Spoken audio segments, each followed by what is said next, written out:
睇一睇佢嘅攤後先。係啦，雖然佢賣晒啦，咁但係都有二手市場噶嘛。咁我哋都睇一睇。咁佢咧當初嗰個銷售咧係非常之劇烈啦。咁同埋之前可能冇估到佢係有house去賣啊。咁同埋咧一係佢哋佢哋都會有屋，因為喺呢度咧house咧係搶得好犀利嘅。一有 house 咧就個個都搶嘅，因為 house 咧就係呢個叫 townhouse，因為呢度係3間屋連埋一齊嘅連排嘅屋，係啦，連排嘅屋呢度即係中間夾住一間屋，跟住兩邊咁樣，咁佢變咗有2埲牆係 share 咗嘅，係啦。咁你講銀碼就梗係頭尾兩個就貴啲啦，因為單邊嘛，入邊單邊嘛，變咗佢自己會有前後花園啦，有啲係前花園，有啲後花園，有啲前後花園。但係如果係 end corner 嘅單位咧，咁其實佢多咗側邊嘅，全部嗰啲townhouse都係咁樣分㗎啦。咁 end corner 啦，咁如果經濟啲嘅就會呢一個係啦。咁所以其實3個都爭㗎，一開頭就會爭咗 end corner 先嘅。咁咧跟住後邊中間呢啲都好搶手㗎，因為佢價錢比較低啲。呢啲係叫連排屋啦，咁因為係 townhouse，咁有啲係前後花園啦。咁你睇佢其實屋嗰個間隔咧唔老土㗎。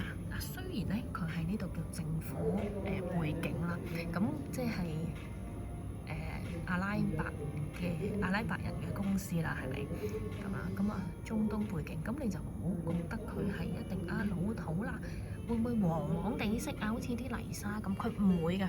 佢哋咧中東人咧有個特色嘅，即係我發現佢哋好中意一樣嘢。佢哋雖然呢度冇乜水源啦，佢都好中意水嘅嘢，有水嘅地方，即係一定要泳池，所以望海都係矜貴啲嘅，自己整啲水出嚟嘅，好中意對啲水。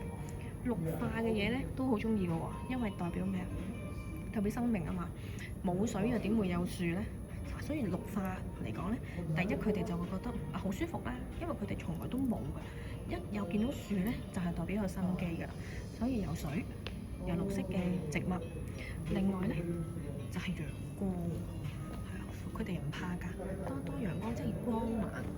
你見佢嗰啲樓嗰啲 house 嘅設計咧，有晒呢3個佢哋中意嘅元素㗎啦，就係水、植物、有樹咯。跟住同埋採光度非常之好，你睇見佢係好現代嘅成個設計，唔係悶嘅一個盒一個盒咁樣，唔係嘅，入到去係光猛、舒服，同埋住得好舒服。我真係要強調一次，佢哋嘅出品，不論係 house 未住過啦，因為只會得你見到嘅呢一個項目嗰度有 house 嘅啫。之後佢哋唔會再有 house 嘅項目㗎啦。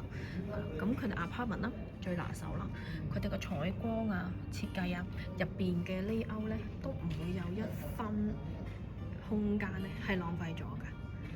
佢房廳都大實用，大有時冇用㗎嘛，但係佢實用咯。咁佢露台啦，可以睇呢啲。露台咧，我哋而家住緊咧，即係攞細單位嗰啲咧，個露台就細啲，因為個單位細啊嘛，你個窗攞到盡都係得2格，咁咪得2格咯。咁但係依家佢呢個盤咧，佢盡量除咗就個景之外咧，佢盡量角落位咧，佢做 L 型嘅露台 L 型嘅露台。咁佢有1房有2房，咁通常 end corner 呢啲 L 型露台咧都係2至3房嘅。咁喺呢個區域啦，就家庭客可能會多嘅，家庭客都可能會多。其實乜人都會多，因為佢近機場，所以長租、短租、自住全部都啱。佢近個機場，咁就會有人好多幾萬人喺度返工啦，同埋唔使講個機場啦，淨係喺 Expo 個區入邊咧，喺另外一個沙盤嗰度會睇到佢自己有 office，咁淨係依家未去到30年啦，咁已經有4000人喺入邊做嘢嘅，喺 Expo 嘅入邊，世博城入邊做嘢。跟住之後咧，咁其實佢會有4萬人係喺呢度進駐嚟呢度做嘢嘅，淨係個世博城啫。咁世博城嘅旁邊就係、即係講緊旁邊啊，好近嘅意思係5分鐘車就係、個機場啦。咁個機場有幾萬人喺嗰度做嘢，同埋嗰個係機場，所以有極多旅客啦。同埋記唔記得呢度嗰個特色係乜嘢？就係、有嗰個 safari 係啦，即係嗰個野外嗰個叫咩咧？我突然間唔記得咗 safari 個中文係啦，佢嗰個 safari 個區域喺呢度，呢度就係嗰個樓啦，係呢度就再拉遠少少啦，呢度就係頭先嗰啲樓縮細版啦，跟住嗰堆嘅 house 啦，嗰堆 house 啦，咁所以佢個景喺呢度，跟住咧去到呢個位，咁就係一個 safari 嘅區域。咁 safari 嘅區域，你估最開心係邊啲人咧？可能係小朋友啦，同埋遊客，因為去杜拜，好多人嚟過杜拜啦。Safari 呢個節目咧係唔少得㗎，即係夜晚要揾一個夜晚出嚟，揾一日㗎啦。其實都係啊，咁啊中午後啦，咁啊接你就揸好耐車，即係坐好耐車就入去個沙漠嗰度，咁啊食餐飯啊，睇下表演啊，嗰啲嘅 Safari 嚟嘅嚇。但呢度唔係睇土皮王嗰啲 Safari，呢啲咧係真係睇動物嗰啲，係呢度嘅。有好出名嘅沙爪都有嘅，就係、好大嗰啲，真係睇野生動物嘅咁啊。初步知道啦，咪有啲羚羊啦、大嗰啲兔仔啦，即係嗰啲動物啊。咁同埋呢度咪有啲 villa 啊，嗰啲獨立屋啊，或者 townhouse 嘅。咁其實除咗自住之外咧，其實另一個就係放短租啊 B&B 嗰啲啊。咁因為嗱，你睇到佢又有泳池啦，同埋一間屋可以住好多人㗎，係好多間房嘅呢啲咁同埋佢哋遊客咧，遊客就短租，咁呢啲係可以好價㗎。除咗夏天之外咧，即係大半年咧，杜拜都係天氣好啦，因為好少落雨啦。咁你話熱，咁就係夏天咯。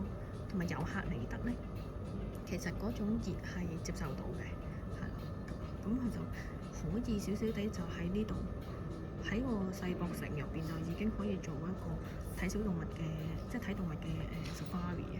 咁又喺度住啦，基本上你都唔使出去。